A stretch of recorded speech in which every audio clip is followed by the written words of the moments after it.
there, football fans. Here we are, episode number 11 of Nick's Who Gives a Crap football update. Obviously, as you can see, it's not AKA Nick by the Buffalo today. I am out and about in my truck running some errands today and decided I wanted to knock out my episode for this week while I'm out and about, so I didn't get let time slip past me. Let's go ahead and get kicked off talking about some college football. I want to start talking about Oklahoma State and Oklahoma and their performances this past week. Both schools actually had very impressive performances this past week, as I'm sure most of you know. Oklahoma State is starting to really impress me with their resolve through the end of this season. They're playing a lesser schedule down the stretch, and that's definitely helped things, playing the Kansas Jayhawks this past week.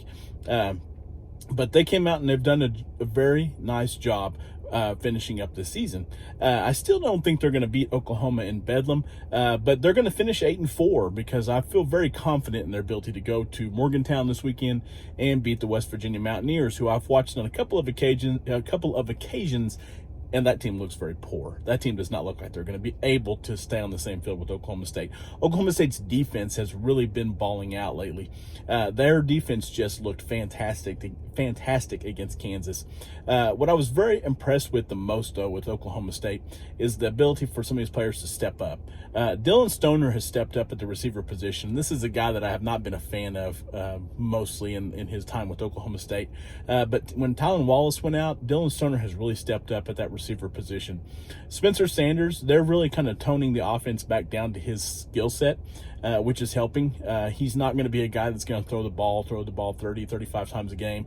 They've kind of toned that back in, pulled that back in, and made it more of a running attack, which we know with Chuba Hubbard, who should be the Heisman candidate, by the way, in the country. He should be a Heisman candidate. Whether he wins it or not, that could be debatable. I think that Joe Burrow's there, and LSU is probably the Heisman Trophy winner at this point. But Chuba does need to be in the conversation.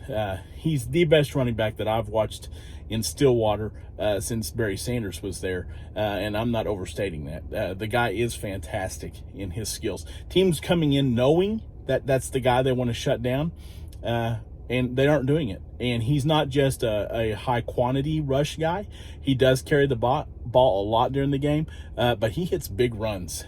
He hits home runs. So he does it in a lot of different ways. Very, very, very talented running back who's going to go in the first round of the draft in April. I'm just hoping it's not the Washington Redskins. Let's talk about the Oklahoma Sooners a little bit. Not a fan of the Oklahoma Sooners. Most of you know that. I watched the game this weekend knowing that actually if Baylor would have taken care of business against the Sooners, it put Oklahoma State back in contention for the Big 12 championship.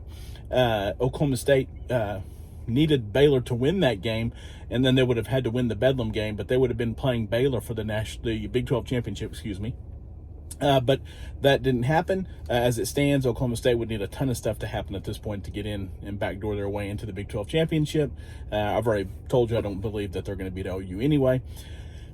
OU, though, that game was rough looking at the beginning. I actually watched the entire game this past week and came away extremely impressed with Jalen Hurts and his ability to just shrug off adversity. And that kid, that's what his MO's been. That kid's had adversity since he's been in college. He had adversity when he had Tua come in. I've been rooting for that guy. I said I was rooting for that kid at the beginning of the season, and he didn't disappoint me with his ability to step up and get it done in that game. It was a tale of two halves, to be cliche. Oklahoma in the second half made some huge adjustments, which made me think Lincoln Riley did a fantastic job coaching in that game. Some of the adjustments that he made on that side. Even Alex Grinch, the defensive coordinator, did a great job making adjustments to shut down the Baylor offense that was scoring at will in the first half. And I know you Sooner fans have had some anxieties about some of the things your defense has failed to do. And some of the downward play, from what I've heard, Jalen Hurts hasn't looked the same in this part of the season. But that team showed toughness and grit, and they redesigned their offense mid-game and became a pound and ground offense to come back and beat Baylor. Well-deserved game. Very impressed with the Sooners in that one. I have no bad things to say about the Sooners' performance in that game. They earned that victory. It wasn't Sooner magic. I know guys like to say Sooner magic. Sooner magic, as an Oklahoma State fan, really ticks me off. So I don't like that terminology. But that's when you get fluky wins. OU's had many fluky wins over the year. That one was not fluky at all. That was well-deserved, well-earned victory by the Sooners. The Sooners will keep on rolling. Sooners, like I mentioned, will not lose a game the rest of the season until they get into the college football playoff. I told you y'all were going to the playoff. It's looking a little bit better like that. Still not the front runners, but I still see you guys in the college football playoff, and I've been saying it for weeks now. Let's go over to the NFL, shall we? I got to talk about what happened in the Pittsburgh-Cleveland Brown game. I've had a little bit of time to cool down, so I'm not going to be heated in this rant, but I do want to talk about a few things with that situation.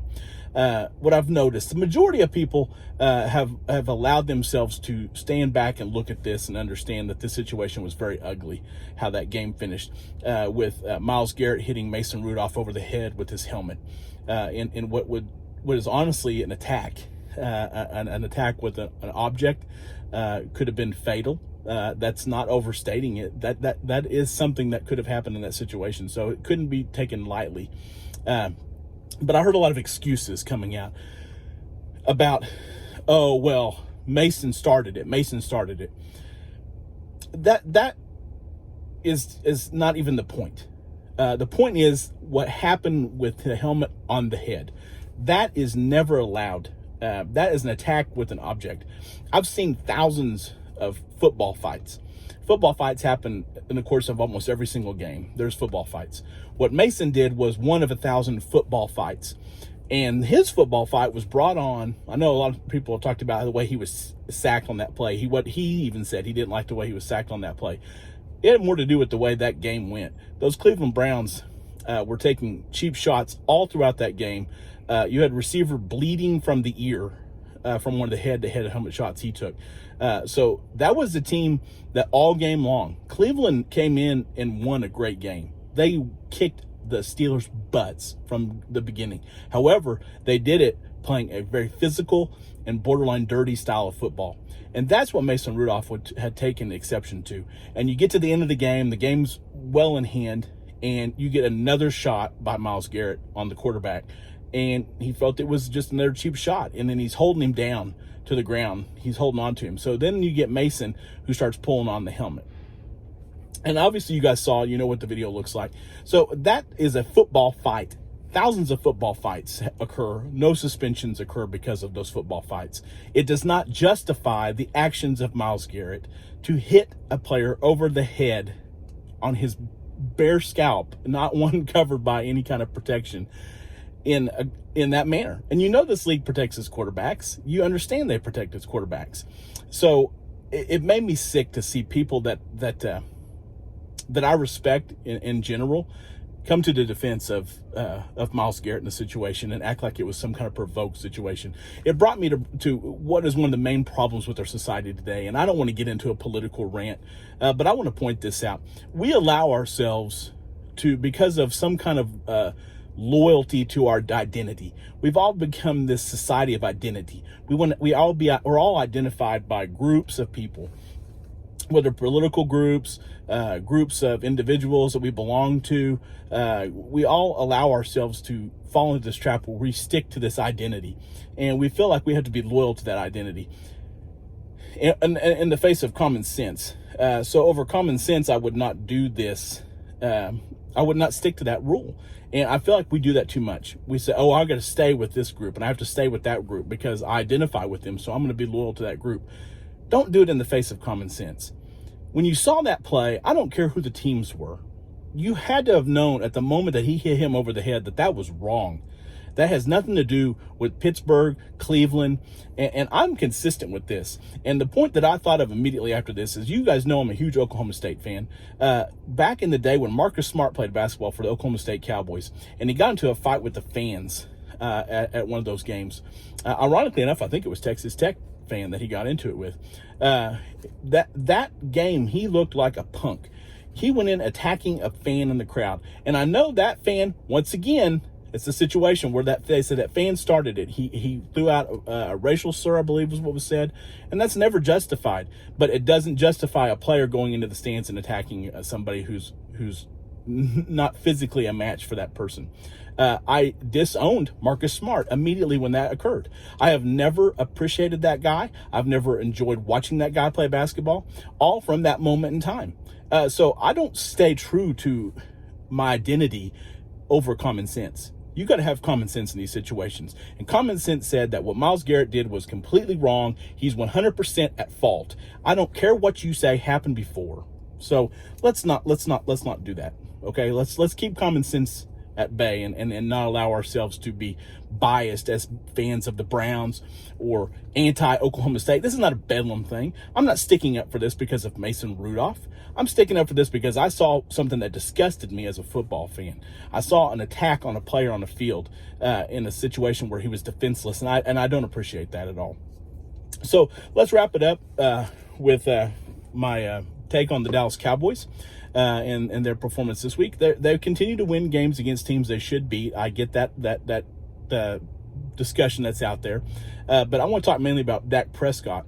Dak Prescott continues to play an elite level quarterback level. This guy is learning the position. He's learning how to be an NFL top-notch quarterback. He needs to be paid his money. And can we go ahead and quit this discussion about Carson Wentz being a better quarterback than Dak Prescott? Carson Wentz is not a better quarterback than Dak Prescott. Let's go ahead and stop saying that now. I know that the Eagles played in the Super Bowl. We all know Nick Foles had a big part of that, and that was one of the biggest fluky seasons I've ever seen in football in the NFL, was the Eagles going to that Super Bowl. Maybe since the Browns when they beat the Patriots was a fluke. But that right there, I'm tired of hearing that. Dak Prescott is a top-notch quarterback. He is the heart and soul of the Dallas Cowboys now. So I'm going to go ahead and finish with that this week. I want to thank everybody who continues to tune in to my channel and check these videos out on a weekly basis. If you have not yet, please click subscribe. If you like what you see, go ahead and give me the thumbs up. If you think I'm full of crap, give me the thumbs down. I'm always open to people that want to say things. My wife debated me last week on one of the points that I made about the Dallas Cowboys, and her and I got a discussion about that. So I thank you guys. I hope you have a blessed football weekend, and I'll talk to you later. Take care.